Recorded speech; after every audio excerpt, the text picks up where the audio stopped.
सलाम चौधरी साहब। ओम रासिया, और फिर आ गया तू। और अब क्या मांगने आया है?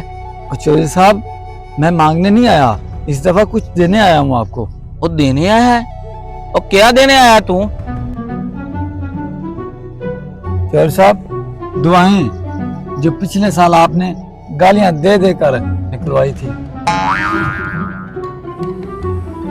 ओए बदतमीज, और मैं तुझे गालियां देता रहा हूँ और तू उनके बदले मुझे दुआएं दे रहा है? चौधरी साहब, आप बड़े आदमी हो, आपकी गालियां भी नेमत बन जाती हैं।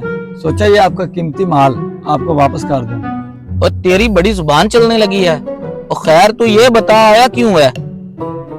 चौधरी साहब, ये जो आपकी मुंजी है ना, इसमें मेरा भी हिस्सा है। हिस्सा? वो कैसे है तेरा हिस्सा? जी चौधरी साहब, पिछले साल मैंने ही तो दुआ की थी तो बारिशें आई, इसलिए आपकी फसल बहुत अच्छी हुई। अब मेरा हिस्सा तो बनता है ना। ओ मिरासिया, अब ये नया कानून आ गया है कि दुआएं मांगने वाले को भी फसल का हिस्सा देना पड़ेगा। और मास्टर साहब, वो कानून तो चौधरी साहब के पास भी नहीं होता, बस ताकत होती है।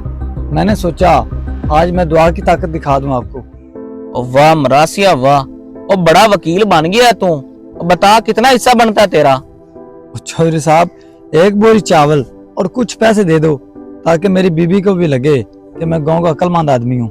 और तू तो सचमुच अकल का उस्ताद है। और जा एक बोरी चावल और पैसे ले जा।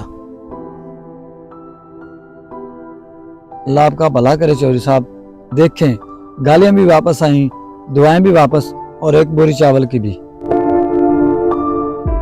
मेरे दोस्तों, ज़बान और अकल कभी छोटी नहीं होती। बाज़ औक़ात ताकत से ज़्यादा अकल और मिजाज दिल जीत लेता है। हमेशा नरमी और होशियारी से अपना हक मांगे, क्योंकि सख्ती से ज़्यादा असर दिल की बात में होता है।